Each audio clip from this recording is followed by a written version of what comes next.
You don't want to leave your race in the first kilometer just fighting for position. So it really is a delicate balance. You have to fight enough so that you don't find yourself, as you said, spending the remainder of the race trying to climb up through the field.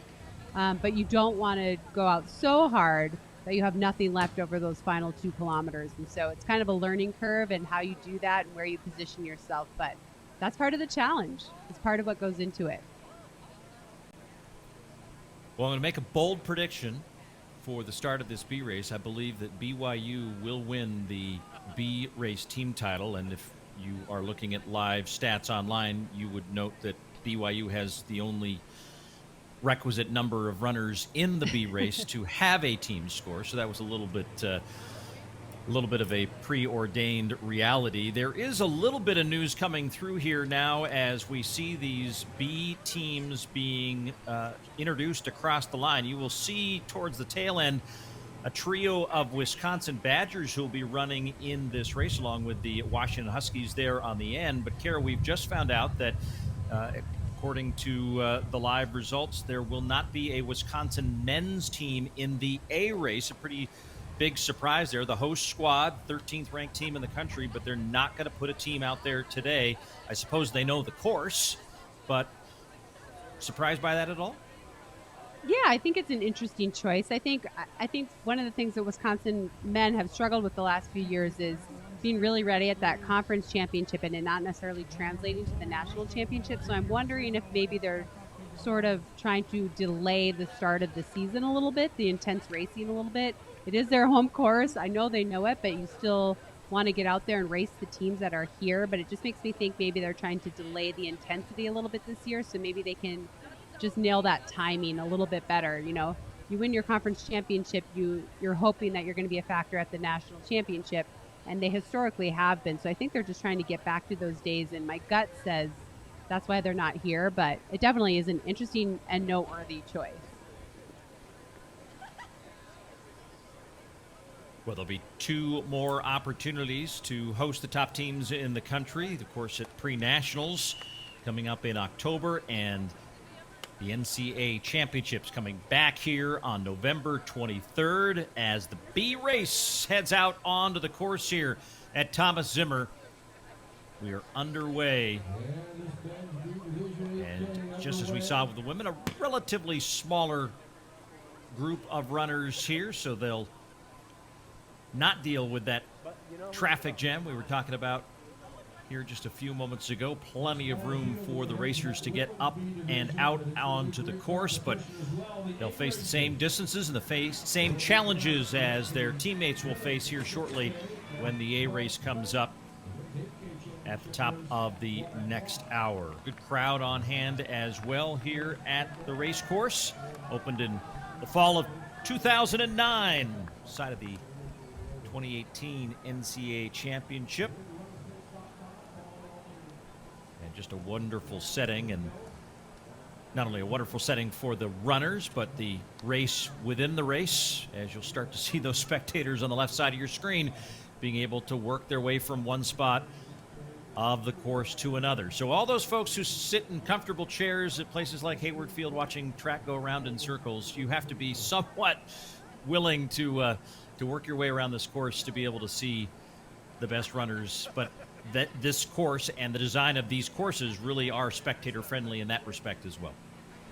Yeah, they come around again. As long as you're willing to do a little work, you can see them multiple times. And I just think this course is so great. Like, we see them now. We see the course starting to narrow. This would be more significant if the field was bigger, obviously, but they were able to easily maneuver their way into this positioning here. They are running pretty far across here. Everyone kind of letting everyone know that they're in this right now. So this is going to be a great race. We have a lot of great athletes in here. And as we talked about earlier, athletes trying to make a statement to their coaches, trying to make a statement to their teammates. Hey, I'm ready to step up. I'm ready to be a varsity athlete. I'm ready to be named to that A squad. So this is an important race for all the athletes in this field right now. Yeah, and we were talking about that strength and depth of the BYU squad. Lucas Bond's among the leaders there as well, the junior. And, you know, you're on a BYU squad that has so much hope and expectation for the year. And then you look at the squad, and it includes, Casey Klinger coming back from an injury year, and we'll see him in that A race as well. And you got an Olympian in James Corrigan running. So if you're a Bonds or some of these other guys from BYU in this B race, you're definitely wanting to use this as a way to showcase your ability to make the case that I should be considered for one of those spots come championship time. Well, BYU has just really become a powerhouse, haven't they, Paul? Like, they've just been putting together unbelievable teams, and then athletes that go on to do big things outside of college once they graduate. Obviously, you mentioned James Corrigan, who made the Olympic team as a collegiate athlete this year in the steeplechase. So they've just become synonymous with running fast and running well. And on the women's side as well, I know they had a disappointing NCAAs last year, but they've also just sort of built this powerhouse of these athletes are going to be really good in college, but also knowing that a lot of them are going to go on and do great things professionally. So it's been really fun to see that program really take off and see the athletes buy into it and really believe that it's setting them up for a future in the sport. And don't you feel as though, Kara, that will be one of the ways that schools will be able to manage their way through all this chaos of transfer portals and other things, is building a culture of excellence inside your program will keep people there, even if maybe they aren't the top individual. They won't necessarily be there is lots of talk and lots of opportunities, and still a lot to be understood about what the true value of NIL will be for some of these Olympic sport athletes. But for the most part, when you're looking to choose where to develop yourself into the best person you can be, thinking maybe that there'd be a career beyond college for you as a runner, you're going to be looking at these programs that year in and year out create consistency and a championship mentality and a culture that surrounds you to make you the best you can be. It's so true. I mean, look, there's a joke that anyone can coach talent, right? So anybody, you get an extremely talented athlete, your goals just don't mess them up. But to have consistent good teams and good athletes is different. That's just the testament of a great coach that time after time, year after year, puts together a good, strong squad, puts together athletes that are, constantly improving. And I think that will go into athletes' decisions when they're recruited or if they want to transfer. I mean, I would hope anyway. Where am I going? Where do I see myself in 3 or 4 years? What can this program do for me? And what have they done in the past? Do they see me as just a collegiate athlete that's just getting the most points out of me? Or do they see that maybe I want to run after college, and is there a way for me there? Can I see it? And certainly, as we've said, BYU is one of those programs that's done think of all the BYU athletes on the distance squad at the Olympics. You had Connor Mance, obviously, Clayton Young, Kenneth Rooks with a medal in the steeplechase, and then James Corrigan as well. So just obviously the coach there at ICO is doing a great job, and the athletes believe in the program, and it shows. Right now, it's a Georgetown Hoya that has at least maybe a half-step advantage on the field here in the early going. Mateo Alhaus, junior from Georgetown, as they close in on this 2-kilometer mark. And Max Mahon of Iona, Jack Fenlon of Villanova. And the first time we can riff on the new program at the University of Colorado, Kara Goucher, as they have one of their athletes in this B race, and a lot of change there as well. Not only the change in conference affiliation, but also the change in the coaching staff. And you're close to that program, and change is inevitable in this sport. And Colorado now under a new era. Yeah, I mean, this is a big test for Colorado today. Obviously, we'll be paying attention to all of the races and all of the teams, but on a personal note, watching what Colorado does today, it's a big test, right? And Mark Whitmer was the head of that distance program since, I believe, 1991, so many, many years under his tenure, a lot of national championships, a lot of individual champions. But the page has turned. It's a new coach, Sean Carlson. He came from Tennessee, and before that, he was at Notre Dame, and he's come in with a lot of expectation that he's going to turn this team around. The team struggled the last couple of years, and so this is a big test for him. And we're seeing that across the country, coaches stepping in and having high expectation right away. So this will be a big day for him. as the coach of Colorado now, what happens out here today? Is he able to sort of turn this program around in a short period of time? We'll find out. Yeah, tone can be set pretty early on in the season with some success here at Nuttycombe, so we'll look forward to that. A race for the Buffaloes. Won't talk about their football program. We can talk about it. Well, primetime has certainly brought culture change to the football program there as well. I'm not sure Sean Carlson's going to do the same approach, but the same result is what he hopes for, right? Is to re-energize the excitement around a legendary program that, of course, Kara Goucher was a part of and still contributes to today. Meantime, the racing continues out on the course here. Max Mahon of Iona, the junior there in the middle of the picture, still going toe-to-toe with Auhaus as they work their way through this second 2-kilometer stretch of the race. Again, 8K. As you see the athletic course trackers, they come to the southernmost end of this course. Going to find themselves a little bit of a climb here coming up to the 3K mark and seeing some of the same part of the course for the very first time. But Mahon looks very comfortable here as he, again, hugs that line. And, coaches, I'm sure, can talk to athletes about the way to approach tangents, but, you gotta learn and understand that approach with reps. And how much of that cross-country racing and learning how to run the tangents helped you when you eventually moved from collegiate cross-country racing and focused on some of your road racing as well? Because that's where you would apply the same approach, right? Oh, absolutely. I used to run the Boston Marathon. I couldn't believe all the people just running down the middle of the road instead of hugging the line and running that tangent. You're running further distance that you don't need to be running. And so I learned all of that skill from cross country. And, it's part of the strategy. You don't want to run any further than you need to run. You're out there. These men are out there for 8 kilometers. They don't need to be out there for, 8,200 meters. So you want to run the shortest distance possible. And learning those skills is really important. And yes, if you go on to run on the roads, then it becomes very, very important. But you learn all that here and you get it ingrained here when you're younger so that it's just second nature when you move to the roads later on. Also saw the athletic elevation tracker, a new addition to our coverage there as well, as you can get a really good sense of not only the entire course undulations, but also where they are in relation to that course and that elevation at any moment on the course. A pretty good group here up in front as they work their way through 3.5K in to this B race on the men's side. Again, looking forward to these A races that are coming up. The women will race at 6 kilometers for the Nuttycombe Championship at 20 minutes past the hour. And the top of the next hour, we'll have the men's A race. Lucas Bonds doing a lot of looking around. There's a lot. Seems like a lot of talking amongst this group right now. No one really wanted to take control of this race. And even see Wilson Georges of Colorado just kind of saying, hey, everyone, let's back off a little bit.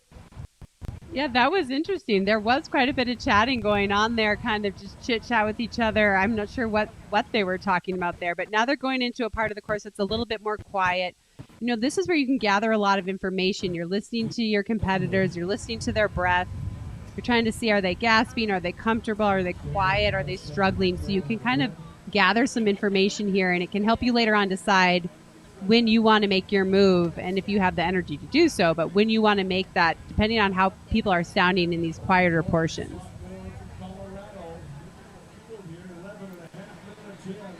Kara, were you a talker on a race day in this type of thing, or would you keep it to yourself? And Oh, absolutely not. I was quiet, and I was listening to everyone else and trying to figure out what everyone else was thinking and feeling and how they were doing. And the only time I think I ever talked Paul in a marathon was my first marathon. I was coming from the track, so I was used to just being in a pack. And, in the track, you step on each other, you hit each other. It's no big deal. Marathon, you have a wide open road, and Paula Radcliffe did scold me. She reminded me that we had the entire road. I did not need to be clipping her heels, and I apologized. And that's about it. That's really the only time I've ever talked in a road race. Well, Lucas Bonds is going to make a move here at 4K, and that looks like it was probably according to race plan here, as he's put in a significant surge and insertion of pace here as they come through 4 kilometers, and kind of changes the complexion of this race, and it looks like a real decompression of that lead group here happening very quickly. Yeah, just like as we note on the track, this is strung out now. Before we were seeing them 6-7 men across.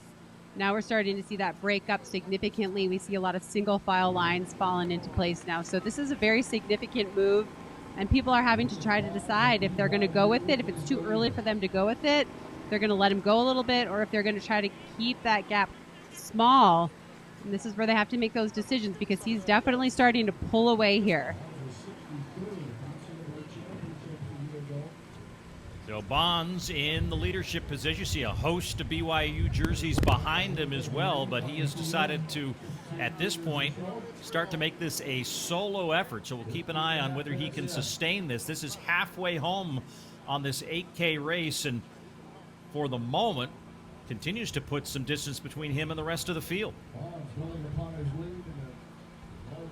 Yeah, he's really pushing away from everybody. I mean, every step he's getting a little bit further away. He still has a lot of running left, but he does look very, very strong.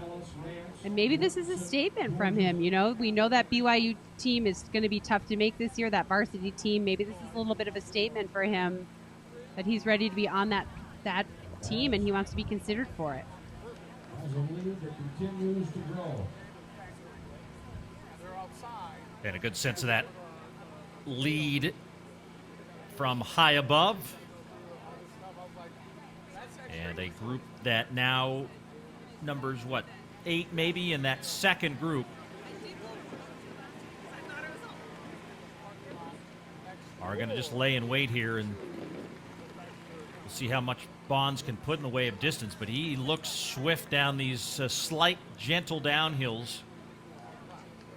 Was another thing we were talking about last week at Roy Griak, Kara, in that particular course, which is embedded within the University of Minnesota golf course. There was no place on that course where you could just forget about where your feet were landing, and the challenges of these cross-country courses. Even though this one looks quite nice and very well manicured, that is the challenge for a distance runner, right? Is that unlike on a track where you can maybe tune out for a lap or two and just focus on the person's back or shoulder in front of you, here you've got to have awareness throughout it, and that does take a mental strain and adds something to your race day, right? Yeah, a lot of mental energy. And even right now, you can see they're on a slight downhill. You want to be thinking, this is my chance to recover. This is the chance where I have. You can see the flags blowing there. Like, this is the little bit of time I have to maybe have active recover my breath a little bit. So even when you are trying to recover and zone out a little bit, you're still thinking about, this is the point where I need to gather myself. It's a tough sport, and that's what's so great about it. There's so many different things going on and so many different challenges, and you really have to be aware of what your body's feeling. You really have to be in tune with your body in a way that you should be on the track, but sometimes we become really dependent on the split times telling us how we're feeling. But in cross country, sure, you're going to be getting a mile split here and there or a K split, but you really need to be in tune with your body and be able to read how that's feeling. So that course tracker shows you coming up to the point eventually where he will make the turn for home, but he's not going to do it on this trip around the northern end, as they're going to go up and recatch that route from the start of the race, and one more full loop of the course that'll take him home on this 8K distance. You did see him take one look over his shoulder, Kara, so a guy who, obviously was focused on breaking himself away from the field, but still cognizant and wanting to check just to see how much distance he did put out in front of them over this last, K and a half. Yeah, and he's gotten to the point where he has such a big lead, he can't hear anything. Sometimes you can still sort of hear what's happening behind you. You can still hear footsteps or breathing a little bit. He's gotten to a point now with the little bit of the breeze and the distance he's put on, he probably can't hear any real feedback. Maybe he's listening to when coaches are cheering, but sometimes you want to just glance over and get a little bit of information. He still looks very, very strong. I mean, look at how he's handling that hill right there. His eyes are up. He's up and over it easily, so he still looks great. I think he just wanted a little information. Well, with the wide sweeping nature of this racecourse setup, there isn't, the switchbacks that we commonly see, or tight turns that we might see on a different type of course, where you could get a chance to see that distance without having to look back as demonstratively as he did. But as they come through the 6 kilometer mark now, we'll get close to another set of splits here and reset the field and keep those cameras and that 2-box so you can see some of the other athletes coming through as they get themselves through 3/4 of this 8 kilometer distance. Bonds will be the first to cross, as you see him there hit that 6K mark right at 18:16.1. You see his splits there, so coming through sub 6 minutes on that third 2K split, and the end result of that pace is that lead. You see Berkeley Nance, his teammate from BYU, the freshman, now in second. George's is third. Ethan Edgeworth, who's running unattached today, in fourth, and Colorado's Christopher Cherry, the senior, running in fifth position. But Lucas Bonds right now looking very comfortable leading this field with 2K left. That second pack chasing him, though, or that chase pack, is extremely tight. Second through eighth, extremely tight there. And they have a lot of decisions to make. Do they want to try to go chip away at his lead, or are they going to just run with each other and see who can now kick each other over this final kilometer, 1.5 kilometers here? It seems like they've decided to let him go, but they could work together. It's a big group of people, strong group of people. They could work together to sort of close that gap down. We see Baum, he looks like he's working a little harder now. I can see it on his face. I can see it in his arms. The lead is still there, but he's definitely working a little harder than he was just a kilometer ago. Had such a great NCAA indoor season last year, finishing second in Boston in the indoor mile. So now he's closing in on that distance he's used to. So see if he can hold. But my sense here is you look at where they are on that course and this very deliberate sort of climb that they're going to face here at the tail end. It really challenges, and that's the big difference between the women's course and the men's course with this extra 2K. That last 2K really tough on the legs, and we're starting to see that lead quickly evaporate. Yeah, I mean, you can just see the way that he was climbing up that, and they're continuing to climb here. So it's a little there. That's a better look right there. You can see they are still climbing. So that pack has worked together just by racing each other, and now they have come up and caught him. And he's looking around. I don't know if he'll have anything to respond with here, if he'll be able to sort of grab onto this now and use them. He was out there with running by himself for so long, and now he needs to just be calm and attach himself to the people around him. And the people around him include his teammate, Berkeley Nance, who was trying to fight his way through and get past Christopher Cherry. A little bit of a nudge there, knocked Cherry out of the way. So now with our 4 across, and for the first time we see into view a member of another deep squad for cross country, and that's the University of Washington. Andy Powell's done such a nice job up there in the Northwest, and he's got a freshman, Nathan Neal, now in the mix here. So a good quartet of runners here from some of the best programs in the nation, all fighting for individual honors here in this B race, trying to send a statement back to the coaching staff before those A races unfold. And with less than a kilometer to go, now starting to take its toll a little bit on Cherry, as it's now Bonds, Nance, and Neal. Yeah, Washington men have really become the kings of the mile. The indoor mile, the outdoor 1500, they've just been so dominant as a school. But it's impressive because they've also been a very good cross-country program. And if you're a great miler, that doesn't necessarily translate to cross-country. So impressive coaching for them. And a great effort out of their athlete here, but I'm impressed. Bonna's holding in there, Paul. Like, he went out there and he pushed and he dragged that race out and really broke it open. He got caught, but he's not giving in to them. He's going to ride this out and see what he has left over this final half of kilometer. Neil, the freshman for Washington out of Montana. He was last year's state high school cross-country champion, so taking that success in the prep ranks and donning a collegiate jersey and trying to make a statement here early on in the freshman campaign as he tries to stay here. And Bonds now trying to use that miler speed to gear up for the race home here. It's going to be a good finish for this B race. Berkeley Nance on the left side, now not letting himself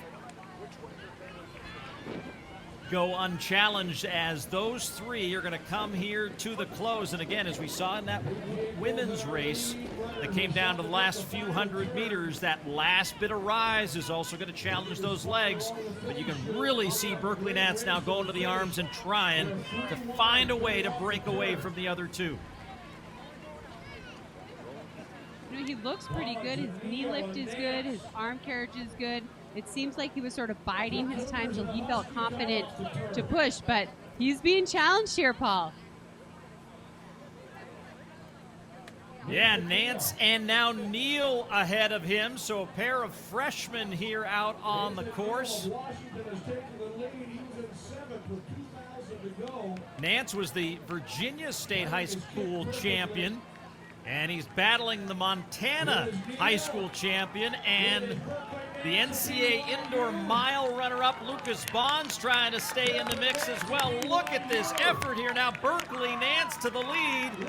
Nance and Neil. Bonds is going to catch Neil for second. So BYU goes 1 and 2. A fabulous finish here in this B race as Berkeley Nance of BYU perhaps sending a message to the rest of the field that, oh yeah, our A team is still to run. And they will be up on the race course here shortly as BYU takes the top 2 spots. In fact, they go 1, 2, 6, and 8 in the top 10.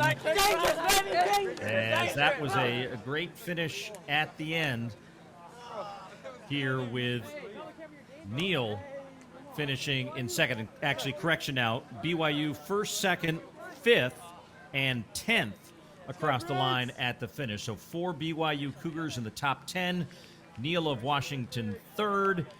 And then you had Colorado with 2 in the top 10. And as we talked about, Buffalo's trying to make a statement here. So strong performances by some of their runners in a deep squad that will also have their A squad running here coming up shortly as the rest of the field comes through here. We'll keep the cameras on the finish. That will be a win for BYU. Again, the only team with enough runners to score a full squad for the purposes of this B race. But again, their team expected also battle for that team championship for the A race coming up here in a little less from an hour. That men's A race coming up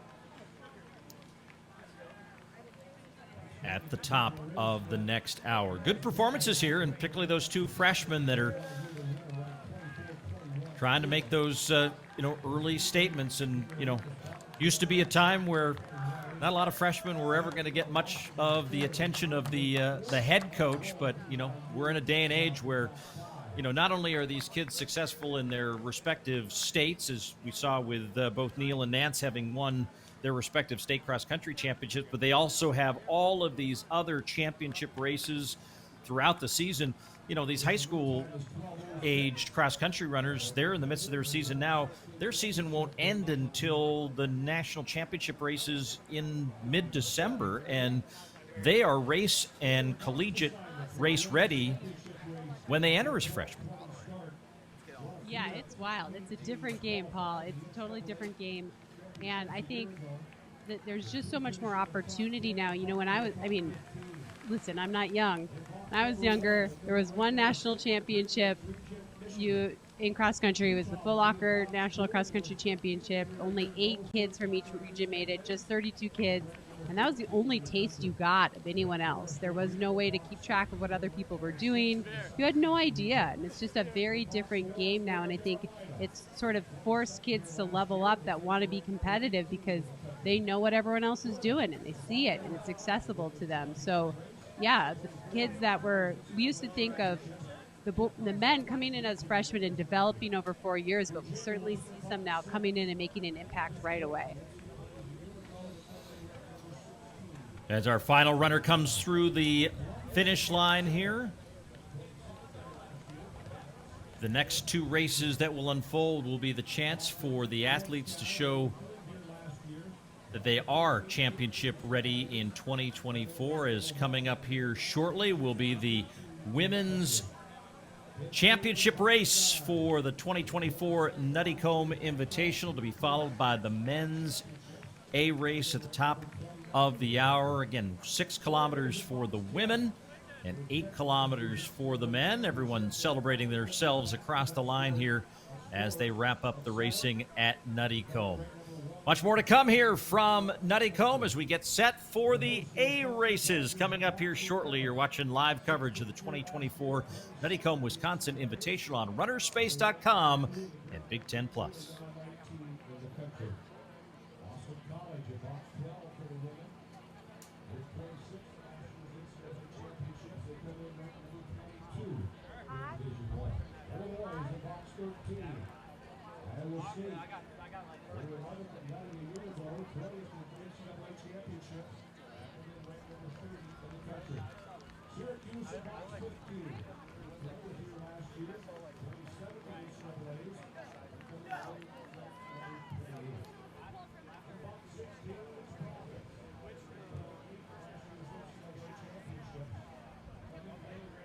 Save the date.